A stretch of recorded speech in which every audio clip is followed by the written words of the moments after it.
नमस्कार, माझ्या चॅनलवरती आपल्या सर्वांचं मनःपूर्वक स्वागत. आज आपण बनवतोय पनीर मंचुरियन. करायला अगदी सोपी आणि खायला खूप स्वादिष्ट लागणारी अशी आजची रेसिपी आहे.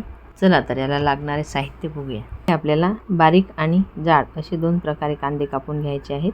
तसेच लांब लांब कापून घेतलेली पत्ताकोबी, शिमला मिरची आणि गाजर आपल्या आवडीनुसार कोणत्याही आकारात कापू शकता. आणि काश्मीरी लाल मिरची पावडर, शेजवान चटणी, तीळ, काळी मिरी पावडर, गरजेनुसार कॉर्नफ्लॉवर आणि तांदळाची पिठी.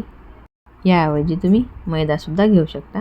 हे 2 चमचे कॉर्नफ्लॉवर आपल्याला पाण्यामध्ये मिसळून घ्यायचं आहे. आता इथे पनीरचे केलेले काप आहेत, ते आपल्याला 10 मिनिटासाठी फ्रीजरमध्ये ठेवायचे आहेत. आता हे जे पिठं घेतलेले आहेत हे एकत्र करायचे. इथे आपण 2 वाटी तांदळाचं पीठ, 1 वाटी कॉर्नफ्लॉवर, काश्मीरी लाल मिरची, चवीनुसार मीठ, काळी मिरी पावडर आणि रेड चिली सॉस घेतलेला आहे. 2 चमचे तेल घालायचं, एकत्र करायचं. थोडं थोडं पाणी घालून भिजवून घ्यायचं. फार पातळ करायचं नाही, कारण आपल्याला त्यामध्ये पनीरचे काप बुडवून तळून घ्यायचे आहेत. पातळ असले तर आपल्या पनीरला याचं कोटिंग राहणार नाही. आता इथे आपलं तेलसुद्धा तापलेलं आहे. एक स्लाईस यामध्ये बुडवायची आणि तेलामध्ये तळून घ्यायची. अशा प्रकारे सर्व हे तळून घ्यायचे आहेत. छान कोटिंग आलेलं आहे त्याला. पनीरचे काप आपल्या आवडीनुसार आपण लहान, मोठे किंवा स्क्वेअरमध्ये सुद्धा ठेवू शकता. अशा प्रकारे आपले हे सर्व तळून घ्यायचे. यामध्ये काश्मीरी लाल मिरची आणि रेड चिली सॉस घातल्यामुळे याला रंगसुद्धा छान आलेला आहे. नाही आला तर तुम्ही यामध्ये रंगसुद्धा घालू शकता थोडा. एका पॅनमध्ये थोडं तेल घालायचं, त्यामध्ये कापून घेतलेला लसूण आणि बारीक कापून घेतलेला कांदा घालायचा.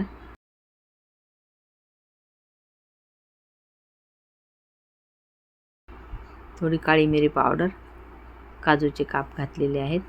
आता हे थोडं परतून घ्यायचं, फार लाल होऊ द्यायचं नाही.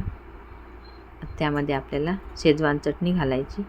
तुम्ही शेजवान सॉससुद्धा घेऊ शकता. आता हे थोडं परतून झाल्यानंतर यामध्ये आपल्याला रेड चिली सॉस घालायचा आहे. शेजवान चटणी आणि चिली सॉस आपल्या आवडीनुसार कमी जास्त करू शकता. लहान मुलं जर असतील तर आपण शेजवान चटणी आणि सॉस कमी घालायचा. आता यामध्ये घालायचं थोडं पाणी, एकत्र करायचं आणि लगेच त्यावरती आपण शिमला मिरची, कांदा, पत्ताकोबी आणि गाजर हे घालून घ्यायचं आणि लगेच परतून घ्यायचं. फार शिजू द्यायचं नाही. हे जरा क्रंचीच लागायला हवं. आता जे आपण 2 चमचे कॉर्नफ्लॉवर आणि पाणी एकत्र करून ठेवलं होतं, ती स्लरी यामध्ये घालायची. याने आपल्या सॉसला दाटसरपणा येईल. आणि परतून झाल्यानंतर लगेच यामध्ये आपल्याला पनीरचे काप घालायचे आहेत आणि सर्व छान एकत्र करायचं. आणि वरून पांढरे तीळ घालायचे. अशा प्रकारे आपली पनीर मंचुरियन तयार झालेली आहे. अतिशय स्वादिष्ट लागणारी अशी आजची रेसिपी आहे. शिवाय पोटभरीची सुद्धा आहे. तुम्ही जरूर ट्राय करा आणि आवडल्यास लाईक जरूर करा. तसेच आपल्या मित्रमैत्रिणींसोबत जास्तीत जास्त शेअर करा. रेसिपी बघितल्याबद्दल धन्यवाद.